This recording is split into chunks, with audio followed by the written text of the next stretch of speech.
CH980 मोहब्बत की एक और परीक्षा, dragon daddy, career sacrifice.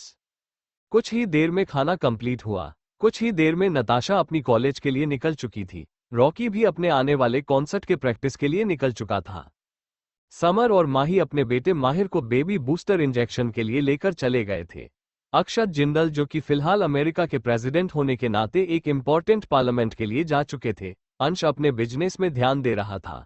Rahul को भी अपनी मीटिंग के लिए जाना पड़ा। निक अपने कमरे से बाहर ही नहीं निकलता था। राका और लकी को अब तक अस्पताल से डिस्चार्ज नहीं मिला था और घर पर अब सिर्फ ऐना, खुशी, आशी और क्रिश ही मौजूद थे। दोपहर के लगभग 12 बज चुके थे। आशी अपने छोटे छोटे बच्चों के साथ लिविंग एरिया में बैठे खेल रही थी, जब उसकी मां खुशी पूरी तरह रेडी, हाथ में पर्स और मोबाइल लिए साड़ी का आंचल संभालते हुए अपने छोटे छोटे ग्रैंड चिल्ड्रन सर के माथे पर छोटी छोटी किस करती है। आले ले ले मेरे गोलू पोलू, मेला बेबी। आशी बेटा, मैं निकल रही हूं, तुम्हें कुछ चाहिए? अपनी मां के पूछने पर आशी ने थोड़ा कंफ्यूज होते हुए पूछा, मां आप कहीं जा रही हैं?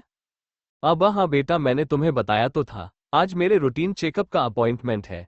वैसे तो पिछले हफ्ते ही था, लेकिन तुम्हारी डिलीवरी की वजह से डिले करना पड़ा, तो सोचा आज चली जाओ। ओह सॉरी माँ, मेरे तो ध्यान से ही उतर गया। ठीक है, आप जाइए। आशी ने कुछ परेशानी भरे एक्सप्रेशन के साथ जवाब दिया। तभी एक सर्वेंट ने आकर उसे बताया, क्वीन, आपके टीचर आ चुके हैं, स्टडी रूम में आपका वेट कर रहे हैं। अब एक काम करो, आशी बोली, उन्हें मना कर दो, कहना आज की क्लास नहीं होगी। ओके क्वीन, कहकर सर्वेंट चला गया। खुशी, जो दरवाजे तक पहुंच चुकी थी, अचानक रुक गई और पलटकर बोली, आशी, क्या बात है बेटा, तुम टीचर को जाने के लिए क्यों कह रही हो? कल तो तुम ही कह रही थी कि तुम्हारी स्टडी बहुत पीछे रह गई है और अब तुम अच्छा फील कर रही हो तो इसे कंटिन्यू करना चाहती हो, तो फिर अब? हाँ माँ, करना चाहती हूँ, लेकिन आप जानती हैं, इस वक्त घर पर कोई नहीं है। मॉम अपनी ऑनलाइन मीटिंग में बिजी है, नैनी भी नहीं है, तो बच्चों को कहाँ छोड़ूं? खुशी मुस्कुराकर उसकी ओर बढ़ी, बस इतनी सी बात, बेटा, तुम टेंशन मत लो, बच्चे मेरे पास रहेंगे, तुम जाओ अपनी स्टडी करो। क्या, लेकिन माँ, आप तो चेकअप के लिए? आशी ने कुछ कहना चाहा, लेकिन खुशी मुस्कुराकर बोली, अरे जाने दो, आज एक हफ्ता लेट हो गया है तो क्या हुआ, कुछ दिन और सही, जिस दिन घर के बाकी फैमिली मेंबर्स होंगे उस दिन चली जाऊंगी, और वैसे भी मुझे कौन सी सीरियस बीमारी है जो नहीं जाऊंगी तो मर। माँ, ऐसा मत कहिए, भगवान न करे आपको कुछ हो। आशी उनका हाथ पकड़कर उनके सीने से लिपट गई। आप जानती हैं ना, इतनी मुश्किल से मुझे और भाई को आप लोगों का प्यार नसीब हुआ है, और अगर ये बात पापा ने सुनी होती तो। खुशी ने उसे गले लगाकर मुस्कुराते हुए कहा, हाँ हाँ, समझ गई, नहीं बोलोगी। अब तुम जाओ, स्टडी करो, मैं हूं बच्चों के पास। अपनी मां की बात पर आशी ने मासूमियत से मुंह बनाकर कहा, बस आज की बात है, कल मैं। दूसरी तरफ कमरे से निकलकर पूरी तरह रेडी क्रिश एकदम रॉयल और अलर्ट लग रहा था, जिसने अपने बदन पर ब्लैक बॉडी फिटेड शर्ट, जिसके ऊपर के 2 बटन खुले थे और उनका गोरा सीना साफ झलक रहा था। ऊपर ब्राउन ओवरकोट, हाथों में ग्लव्स, सिर पर स्टाइलिश कैप जिससे उनके लाइट ब्राउन हेयर आंखों पर हल्के झूल रहे थे, पैरों में ब्राउन लेदर बूट्स और आंखों पर गॉगल्स। हाथ में फोन और आवाज में वही ठंडापन। शीप और माल अच्छे से चेक कर लिया है ना? याद रहे, कोई गलती नहीं होनी चाहिए। पुलिस और FBI बहुत एक्टिव हो चुकी है। राका और लकी जब तक वापस नहीं आते, तब तक तुम्हारी आंखें और कान खुले रहने चाहिए। ये तुम्हारी जिम्मेदारी है। क्रिश कैसे शब्द इतनी ठंडे थे जिसे सुन दूसरी तरफ मौजूद शख्स ने कुछ कहा, और अब क्रिश ने जवाब दिया, हम गुड, मैं बस पहुंच रहा हूं। हथियारों की यह दिल हमारे लिए बहुत इंपॉर्टेंट होने। इससे पहले वो आगे कुछ कहता, अचानक आशी के शब्द उसके कानों में पहुंचे, कल मैं हिना को वापस बुला लूंगी, क्योंकि अब मुझे भी एहसास हो रहा है कि मॉम ने बिल्कुल सही कहा था कि बच्चों को संभालने के लिए हमें एक हेल्पिंग हैंड की जरूरत है। क्रिश के कदम वहीं रुक गए। किसके आने की बात हो रही है फायरफ्लाई? क्रिश के कदम रुक गए। ठंडी निगाहें आशी पर पड़ी, और उससे भी ठंडे लहजे में पूछे गए शब्द, इतना बड़ा घर, इतने सारे फैमिली मेंबर्स, इसके बावजूद तुम्हें बच्चों को पालने के लिए हेल्पिंग हैंड की जरूरत है, नौकरों की जरूरत है। क्या मैं जान सकता हूं क्यों? उसका चेहरा सख्त था, नाराजगी साफ झलक रही थी। खुशी कुछ कहने ही वाली थी कि आशी ने उनका हाथ पकड़कर रोका और खुद आगे बढ़ी। हाँ, बड़ा घर है और फैमिली मेंबर्स भी, लेकिन सबकी अपनी जिंदगी है साइको। मॉम की मीटिंग्स, मेरी पढ़ाई और तुम्हारा काम, ये हफ्ते 10 दिन की बात नहीं है कि किसी तरह मैनेज हो जाएगा। आशी ने एक ठंडी सांस ली। बच्चों को 24/7 एक ऐसे इंसान की जरूरत है जिसका पूरा अटेंशन बस इन्हीं पर हो। हाँ, मैं जानती हूँ, एक माँ होने के नाते यह मेरी जिम्मेदारी है। और अगर तुम नहीं चाहते कि हमारे बच्चे नौकरों के हाथ में पले तो मैं अपनी स्टडी। आशी की आंखों में दर्द था, पर जुबां पर सिर्फ सच्चाई। वो सच्चाई जो शायद हर उस माँ की थी जो अपने सपनों और बच्चों के बीच झूल रही थी। इससे पहले वह अपनी बात पूरी करती, तुमसे ये किसने कहा कि यह सब सिर्फ एक माँ की जिम्मेदारी है फायरफ्लाई? क्रिश की आवाज धीमी थी, लेकिन उसकी गूंज पूरे कमरे में गूंज गई। आशी चौंकी। साइको, अपने शब्द कहकर वह शांत खड़ा हुआ और बेटी को बाहों में लिए आशी की तरफ कदम बढ़ाए एक नजर अपने बच्चों पर डाली और धीरे से आशी के बालों को उसके कानों के पीछे सरकाया, फिर आंखों में देखते हुए मैग्नेटिक वॉइस में बोला, बच्चों को जन्म देने की जिम्मेदारी तुम्हारी थी फायरफ्लाई, क्योंकि नेचर ने इसके लिए तुम्हें चुना था। लेकिन हर जिम्मेदारी तुम्हारी हो ये जरूरी नहीं। ये बच्चे सिर्फ तुम्हारे नहीं बल्कि मेरे भी हैं, ड्रैगन किंग के ड्रैगनेट्स हैं, और उनके लिए तुम्हारी जितनी जिम्मेदारी है उतनी ही मेरी भी। माना कि हमारे बच्चे नौकरों के हाथों में नहीं पलेंगे, और हर किसी की अपनी लाइफ है, इसीलिए किसी और से उम्मीद भी नहीं रखूंगा। लेकिन इसका मतलब यह नहीं कि उनकी परवरिश के लिए तुम्हें अपने फ्यूचर को कुचलना पड़े, अपने सपनों को ब्रेक देना पड़े। तुम्हें कुछ भी रोकने की जरूरत नहीं है फायरफ्लाई, क्योंकि तुमने अपनी जिम्मेदारी निभा ली है और अब आगे की जिम्मेदारी मुझ पर छोड़ दो। इतना कहकर कृष्ण ने यूं ही सीरियस एक्सप्रेशन के साथ आशी की आंखों में देखते हुए मोबाइल फोन निकाला, चेहरा दूसरी तरफ किया और किसी को कॉल कर ऑर्डर दिया, मैं नहीं आ रहा, सब कुछ खुद मैनेज कर लेना, और हाँ, सभी अपॉइंटमेंट कैंसिल कर दो, ध्यान रखना कोई गलती ना हो। दूसरी तरफ हलचल मच गई, पर क्रिश की आवाज में कोई स्पेस नहीं था। किंग, यह आप, मेरा मतलब आप खुद बाहर नहीं जाएंगे तो बर्फीली सिटी और एशिया डील्स क्रैश हो जाएंगी। So let them crash, Krish ने ठंडे लहजे में जवाब दिया।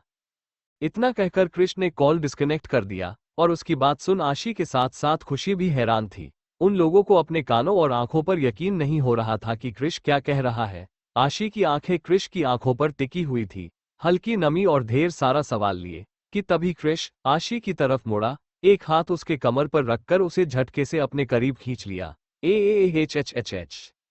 आशी के दोनों हाथ क्रिश के शोल्डर पर जा चुके थे कि तभी क्रिश धीरे से अपने होठों से उसके गालों को सहलाते हुए मैग्नेटिक वॉइस में बोला, अब तो कोई प्रॉब्लम नहीं है ना मेरी जान, अब तुम्हें कुछ छोड़ने की जरूरत नहीं है, ना तुम्हारी किताबें, ना तुम्हारी आजादी, ना सपने, और ना ही बच्चों की परवरिश। तुम्हारी हर फिक्र मुझ पर छोड़ दो, क्योंकि अब ये ब्लैक ड्रैगन, अब ड्रैगन डैडी की जिम्मेदारी संभालने के लिए तैयार है। अब से तुम सिर्फ अपनी पढ़ाई और करियर पर ध्यान दो, और बाकी बचा वक्त मुझ पर। हम कहते हुए क्रिश के होठों पर एक शरारती मुस्कान थी, और उसकी बात सुनकर जहां एक तरफ आशी हैरान थी तो वही खुशी एक मदर इन लॉ होने के नाते शर्म से पानी पानी हो गई थी। उन्हें अब यहां खड़े रहना कुछ ठीक नहीं लगा, इसीलिए क्रिश और आशी को प्राइवेसी देते हुए चुपचाप वहां से निकल गई, क्योंकि अब उन्हें अपने दामाद और बेटी के अंडरस्टैंडिंग पर बहुत भरोसा था। उनके चेहरे पर वह जो मीठी सी मुस्कान थी इस बात को जाहिर कर रही थी कि आज एक बार फिर उन्हें अपने पति की चॉइस पर फक्र हो रहा था। सच, उन्हें आज तक अक्षत से सिर्फ यही शिकायत थी कि उन्होंने क्या सोचकर अपनी बेटी का हाथ एक खड़ूस हार्टलेस इंसान के हाथों में दिया था, जो बड़ी मुश्किल से ही कभी अपनी बत्ती सी चमकाता था, वो भी ईद के चांद की तरह। लेकिन अब कभी कभी वो ये सोचने के लिए मजबूर हो जाती थी कि शायद क्रिश से बेहतर उनकी बेटी के लिए कोई लाइफ पार्टनर हो ही नहीं सकता था। वो अपने होठों पर बड़ी सी मुस्कान लिए तेजी से गाड़ी में आकर बैठते हुए बोली, मान गए अक्षु, आज तो आपकी परख पर मैं भी फिदा हो गई। खुशी के चेहरे की मुस्कान जाने का नाम ही नहीं ले रही थी, तो वही आशी जो कि क्रिश की बाहों में थी, दोनों की सांस एक दूसरे से टकरा रही थी। आशी की सांसें थम गईं, धड़कनों ने रफ्तार पकड़ ली। उसने नहीं सोचा था ये आदमी जो दुनिया को अपने पैरों के नीचे रखता है, वो उसके बच्चों के लिए अपना ताज छोड़ देगा। साइको, तुम समझ नहीं रहे, यह इतना आसान नहीं है। मैं तुम्हारी फीलिंग समझती हूँ, लेकिन तुम्हारा अपना भी तो बना बनाया करियर है, तुम्हारा माफिया वर्ल्ड एक्टिंग करियर, और एक मर्द होने के नाते ये सब। साइको, ये तुम्हारा काम नहीं। उसकी आंखों से एक आंसू लुढ़क पड़ा। इससे पहले आशी अपनी बात आगे कहती, क्रिश उसकी आंखों में देखते हुए होठों पर अपनी उंगली रखी, SSSHHHH, और उसके आंसू को अपनी फिंगर टिप पर उठाते हुए दीवानगी और जुनून से भरे शब्दों में बोला, जिस ताज को मैं तुम्हारे पैरों में रख चुका हूं, उसे पकड़कर अब किसे इंप्रेस करूं फायरफ्लाई? एक मर्द की डेफिनेशन क्या होती है मुझे मत सिखाओ फायरफ्लाई, क्योंकि तुम्हारी नजरों में मर्द क्या है मुझे नहीं पता, लेकिन मेरी नजरों में मर्द वो जो अपनी फैमिली और मोहब्बत के लिए वो हर मुमकिन कोशिश करें जो उन्हें एक बेहतर लाइफ दे सकती है, फिर चाहे खुद को सैक्रिफाइस ही क्यों न करना पड़े। और यहाँ तो मेरे चार चार बच्चों की बात है। हाँ, मैं जानता हूँ ये रास्ता इतना आसान भी नहीं है, पर इतना मुश्किल भी नहीं है कि एक बाप और पति हार जाए। और वैसे भी इस ड्रैगन किंग का असली ताज तो उसकी क्वीन और ड्रैगनेट्स ही है ना। क्रिश के होठों पर एक प्यारी सी मुस्कान थी। वह हल्के से आशी के होठों को अपने होठों में भर लाइट से स्मूच के साथ बोला, मेरे बच्चों की पहली मुस्कान से बड़ी कोई डील नहीं है, उनके पहले कदम से भारी कोई एम्पायर नहीं, और तुम्हारी मुस्कान के बिना ये दुनिया अधूरी है। अब क्रिश ने आशी के होठों को अपनी एक अंगूठे से सहलाते हुए कहा, और रही बात मेरे करियर या मेरे बिजनेस की, तो मेरे लिए इस दुनिया में कोई भी ऐसी चीज नहीं जो तुमसे ज्यादा इंपॉर्टेंट हो। उसे कैसे मैनेज करना है मुझ पर छोड़ दो। तो अब ज्यादा मत सोचो और जो अपनी स्टडी करो, वरना मेरा मूड बन जाएगा और आज की क्लास मिस हो जाएगी। कहकर क्रिश ने अपनी एक आंख ब्लिंक की तो उसकी छोटी सी बेटी, जो कि अब तक उसकी गोद में थी, अजीब अजीब सा मुंह बनाकर क्रिश के शर्ट को अपनी मुट्ठी में दबाने लगी और अपने गुलाबी पंखुड़ी जैसे होठों पर एक प्यारी सी मुस्कान लाती है, मानो उसके डैड की बात उसे बहुत अच्छी लगी हो। वो अपनी ही भाषा में सीजीएचएच करके कुछ बोलने लगी थी, जो देख क्रिश के होठों पर एक प्यारी सी मुस्कान आई। लेकिन आशी एकदम से इमोशनल होकर क्रिश के सीने से लिपट गई। खडूस साइको, आई हेट यू, तुम इतने अच्छे क्यों हो? वो इमोशनल होने लगी थी, जिस पर क्रिश अपनी आंखें छोटी कर उसे सीने में समेटते हुए बोला, गाली दे रही हो या तारीफ कर रही हो, कुछ क्लियर नहीं हो रहा फायरफ्लाई। और तुम रो रही हो, तुम्हें मालूम है ना तुम्हारी आंखों से निकलने वाला आंसू मेरे। रो नहीं तो क्या करूं? कल गालियां दे रही थी तो तुम्हें तारीफ लग रही थी, और अभी तारीफ कर रही हूं तो कंफ्यूज हो रहे हो। तुम बहुत गंदे हो psycho, loudly crying I love you. आशी मासूमियत से अपनी बह रही नाक को क्रिश की शर्ट में पोंछते हुए अपनी इमोशंस को काबू नहीं कर पा रही थी। मुझे जोरू का गुलाम मिल गया। Shut up Firefly. 3 महीने बाद, जहां एक तरफ आशी अपनी स्टडी में फोकस कर रही थी और अब अपने टेक्सटाइल बिजनेस पर ध्यान दे रही थी। उसने एक छोटा सा स्टार्टअप किया था, जिसमें वो इंडियन और अमेरिकन कल्चर को मिलकर साड़ियों का एक नया ही डिजाइन और कलेक्शन शुरू कर रही थी, जिसमें बिजनेसमैन होने के नाते उसकी मां खुशी, मासी निकिता जिन्हें साड़ियों की बहुत अच्छी नॉलेज थी, और सास ऐना English fashion sense, comfortable styling की नॉलेज के जरिए आशी को समझने में मदद कर रहे थे। आशी, जो कि अपनी सर्जरी से पूरी तरह रिकवर हो चुकी थी और अब अपने बिजनेस आने वाले एग्जाम पर ध्यान देने के कारण उनकी शादी कुछ महीने लेट हो चुकी थी। क्रिश, जो कि पहले शादी के लिए बहुत ज्यादा डेस्परेट था, फाइनली उसने एक आशी को कुछ और वक्त देने का डिसाइड किया था। एक अच्छे हस्बैंड की तरह वह चाहता था आशी पूरी तरह इंडिपेंडेंस और अपने करियर में सक्सेस के लिए उस पर ज्यादा से ज्यादा ध्यान दे। वैसे भी उसकी मोहब्बत तो उसके करीब ही थी, बच्चों के जरिए दोनों का प्यार और भी ज्यादा खिलने लगा था। जहां क्रिश उसे बिजनेस सेंस ऑफ स्टाइल को समझने में मदद कर रहा था, उसकी स्टडी में भी मदद करता था। साथ ही बच्चों को हैंडल करने की पूरी जिम्मेदारी अब क्रिश के कंधों पर थी। राका और लकी तो हॉस्पिटल से डिस्चार्ज हो चुके थे और एक बार फिर पूरी ईमानदारी के साथ मेहनत और लगन से वो क्रिश के माफिया और बिजनेस अंपायर को संभालने में लगे हुए थे। क्रिश ने अपने एक्टिंग करियर से ब्रेक ले लिया था और ऑनलाइन शेयर मार्केट के जरिए अपने बिजनेस को हैंडल कर रहा था। दुनिया को दिखाने के लिए काले के अलावा उसका ये सफेद बिजनेस भी था। घर के सभी फैमिली मेंबर्स भी अपने बिजी शेड्यूल से वक्त निकालकर बच्चों को संभालने में क्रिश की मदद करते थे, लेकिन ये ज्यादातर जिम्मेदारी क्रिश की ही थी, क्योंकि वह अपने बच्चों को लेकर कोई भी लापरवाही नहीं बरतना चाहता था। दूसरी तरफ निक भी पूरी तरह रिकवर हो चुका था और आज हॉस्पिटल में बैठा अपनी रिपोर्ट का इंतजार कर रहा था। क्रिश भी एक अच्छे भाई की तरह बच्चों के लिए उसके साथ आया था। इंतजार की यह घड़ी निक और क्रिश दोनों के लिए बहुत इंपॉर्टेंट लेकिन मुश्किल भरी थी कि तभी डॉक्टर सभी रिपोर्ट्स को CH981 राखी मस्ती और गुड न्यूज अपने बिजनेस को हैंडल कर रहा था। दुनिया को दिखाने के लिए काले के अलावा उसका ये सफेद बिजनेस भी था। घर के सभी फैमिली मेंबर्स भी अपने बिजी शेड्यूल से वक्त निकालकर बच्चों को संभालने में क्रिश की मदद करते थे, लेकिन ये ज्यादातर जिम्मेदारी क्रिश की ही थी, क्योंकि वह अपने बच्चों को लेकर कोई भी लापरवाही नहीं बरतना चाहता था। दूसरी तरफ निक भी पूरी तरह रिकवर हो चुका था और आज हॉस्पिटल में बैठा अपनी रिपोर्ट का इंतजार कर रहा था। हॉस्पिटल के उस ठंडे सधे हुए माहौल में भी उसके दिल की धड़कनों की आवाज बड़ी साफ सुनाई दे रही थी। इतनी बेताबी तो उसे उस दिन भी नहीं हुई थी जब वह पहली बार अपने पैरों पर खड़ा हुआ था। कुर्सी पर बैठा निक अपनी उंगलियों को आपस में मरोड़ रहा था, जैसे बेचैनी को मरोड़कर फेंक देना चाहता हो, और दिल की घबराहट बगल में बैठा उसका भाई क्रिश बहुत अच्छे थे महसूस कर सकता था। उसके बगल में बैठा था, ब्लैक सूट में शांत ठंडे एक्सप्रेशन वाला लेकिन अलर्ट क्रिश। एक हाथ से अपने बच्चों की ट्रॉली थामे, दूसरे से अपने भाई के कांपते कंधे को थामकर, जैसे उसे कह रहा हो तो अकेला नहीं है सोल्जर। इंतजार की यह घड़ी निक और क्रिश दोनों के लिए बहुत इंपॉर्टेंट लेकिन मुश्किल भरी थी। निक ने बिना कुछ कहे सिर झुका लिया और तभी डॉक्टर सभी रिपोर्ट्स को चेक करते हुए बोले, एमआर निखिल डेविडसन। रूम की हवा जैसे थम गई हो। हमें ये बताते हुए बहुत खुशी हो रही है कि all your reports are clear, the paralysis damage is fully recovered, you are medically fit to live a normal active life again. कहते हुए डॉक्टर ने मुस्कुरा दिया, कॉन्ग्रेचुलेशंस, अब आप आम लोगों की तरह अपनी जिंदगी जी सकते हैं। डॉक्टर के ये शब्द थे और कुछ सेकंड के लिए तो निक की सांस ही रुक गई, जैसे किसी ने उसका सीना खोलकर एक बड़ा बोझ निकाल फेंका हो। उसने एक लंबी सांस ली, फिर क्रिश की तरफ देखा। क्रिश की आंखों में आज पहली बार उस कठोर परत के नीचे छुपा स्नेह, राहत और भाईचारे की गर्माहट झलक रही थी। उसने एक बार फिर अपने भाई की पीठ थपथपाते हुए कहा, congratulations my soldier, you did it. Krish की आवाज अब भी ठंडी थी, लेकिन उसके नीचे बहती थी एक मोहब्बत की नमी।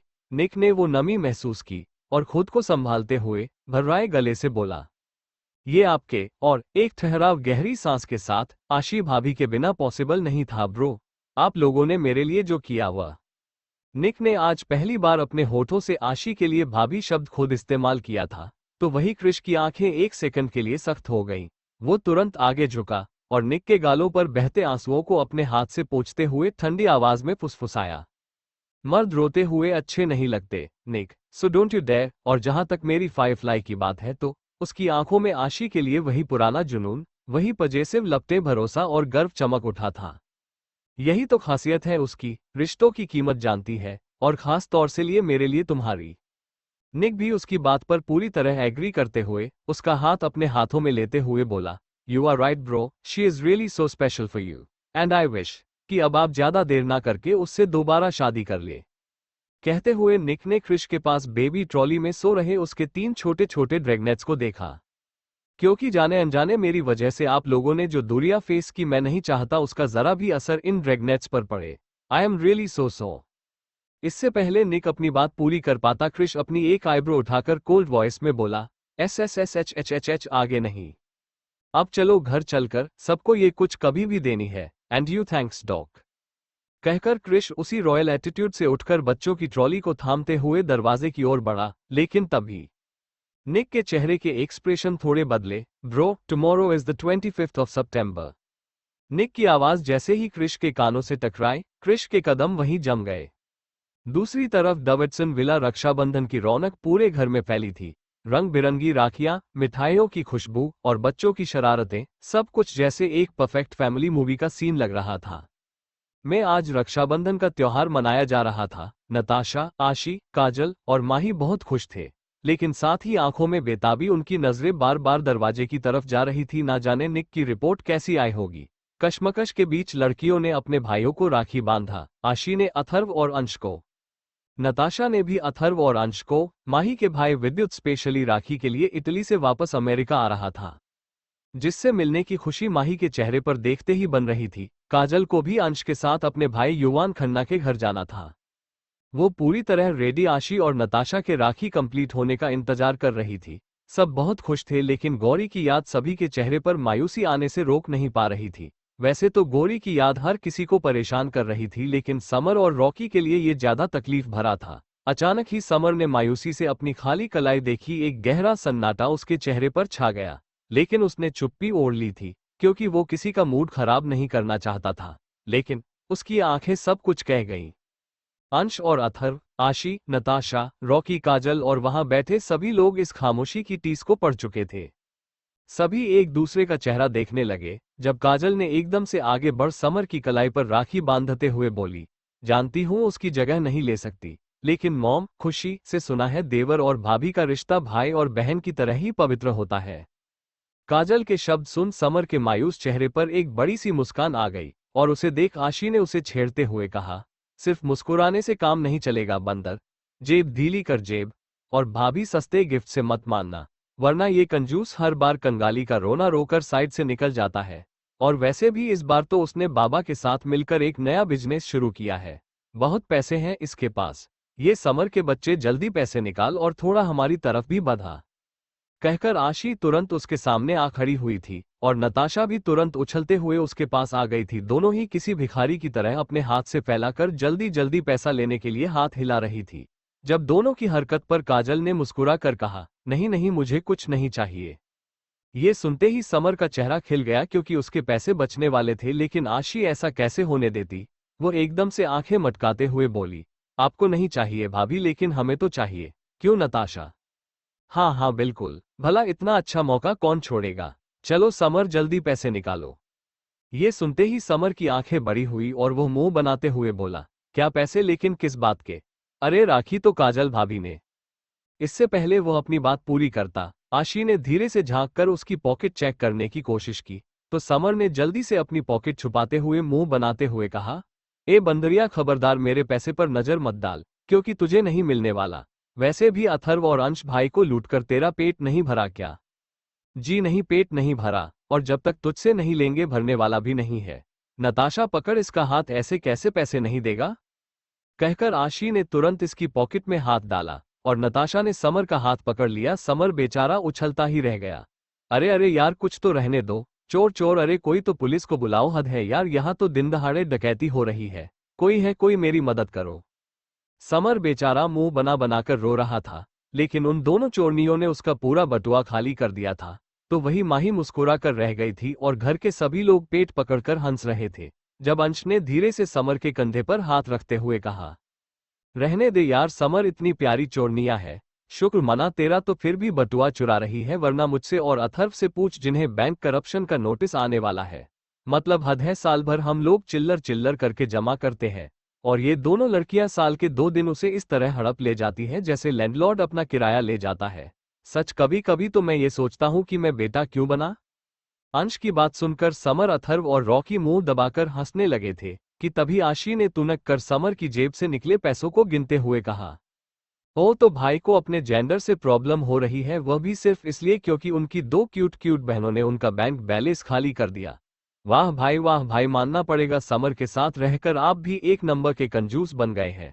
खैर भाई, आपकी प्रॉपर्टी पर हम अपना हक तो नहीं छोड़ सकते, लेकिन हाँ, आपके जेंडर का जरूर कुछ कर सकते हो। तो बोलो कब अपॉइंटमेंट बुक करूं डॉक्टर से? और उससे भी पहले आशी ने तुरंत पलट श्रेया और काजल की तरफ देख, श्रेया भाभी, काजल भाभी, पोज प्लीज। बोलो पनी र कहकर आशी ने तुरंत अपना मोबाइल फोन निकालकर उन दोनों लड़कियों की फोटो क्लिक की, जो बहुत ही प्यारी प्यारी पोज बनाकर खड़ी थी। बस फिर क्या, आशी तुरंत अपना मोबाइल फोन नताशा की तरफ देते हुए बोली, नताशा, हमारे भाइयों को अपने जेंडर से प्रॉब्लम है, तो मैं जा रही हूं डॉक्टर से अपॉइंटमेंट बुक करने। तब तक तुम ये फोटो ऑनलाइन मैट्रिमोनियल वेबसाइट पर डाल दो, और हाँ, कैप्शन में लिखना, तलाश है 2 सुंदर सुशील बालिकाओं के लिए 2 सुंदर सुशील लड़कों की, टॉल डार्क हैंडसम, 6.2 हाइट, और हाँ, जिसे अपनी बहनों को गिफ्ट देने में कोई प्रॉब्लम ना हो। ठीक है ना भाभी? कहकर आशी में श्रेया और काजल की तरफ देखा, तो वह दोनों मुस्कुरा उठी, लेकिन अथर्व और अंश को तो मानो एक झटका लग गया था। वह एकदम से अपनी जगह से उठकर खड़े हुए। क्या मतलब? हम कुछ समझे नहीं। तो नताशा ने मुंह बनाते हुए कमर पर हाथ रख कहा, मतलब साफ है भाई, अब आप लोगों का जेंडर ऑपरेशन होगा, तो फिर हमारी इन ब्यूटीफुल और प्यारी प्यारी भाभियों का क्या होगा? ये कौन सा लेस्बियन है जो शादी के बाद भी आप लोगों के साथ रहेंगी?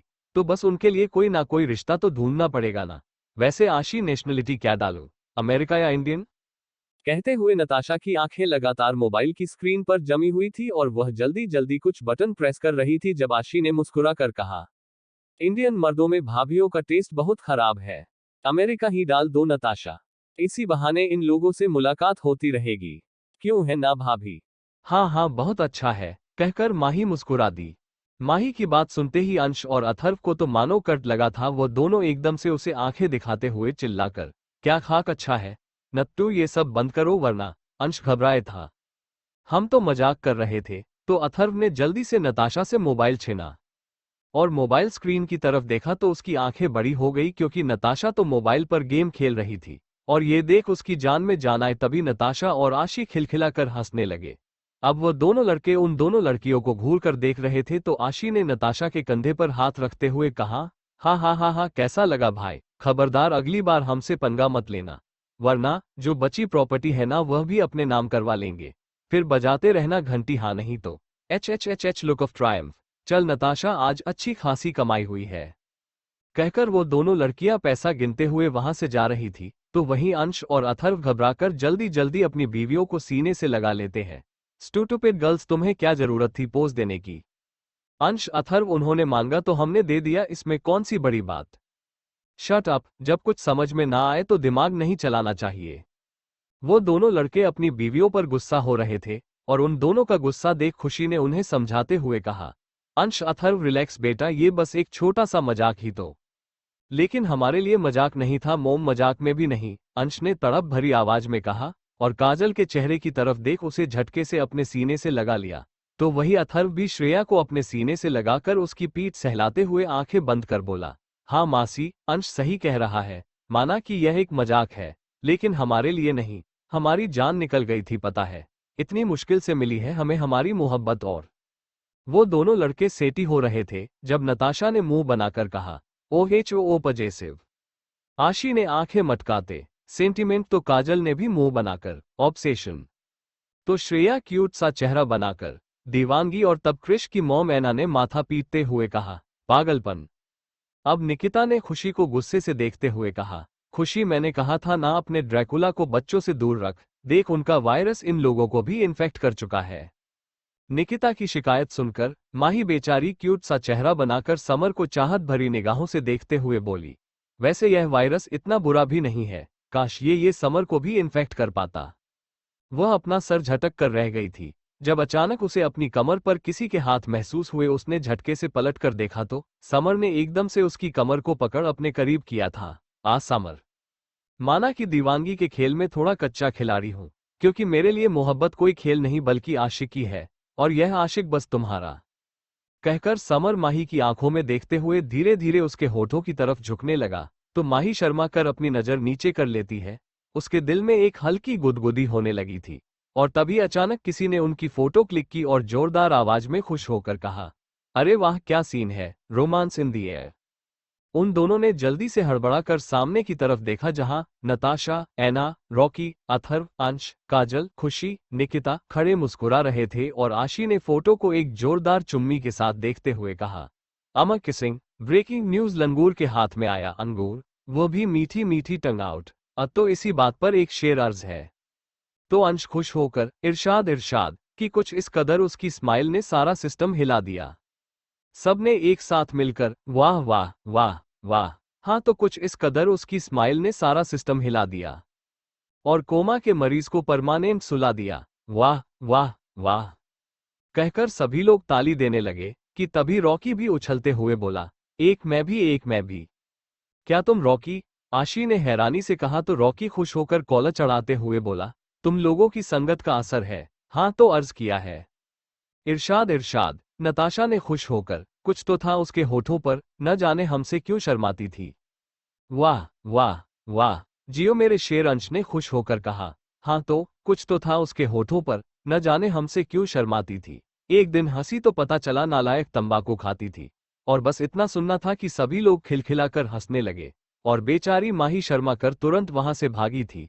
तो समर भी उसके पीछे भागने लगा और तभी आशी ने मायूसी से दिल ही दिल में अपने आप से कहा, यहाँ सब है पर फिर भी तुम्हारे बिना सब अधूरा है गौरी। कुछ घंटे बाद हिंदुस्तान की सरजमीन पर एक फ्लाइट लैंड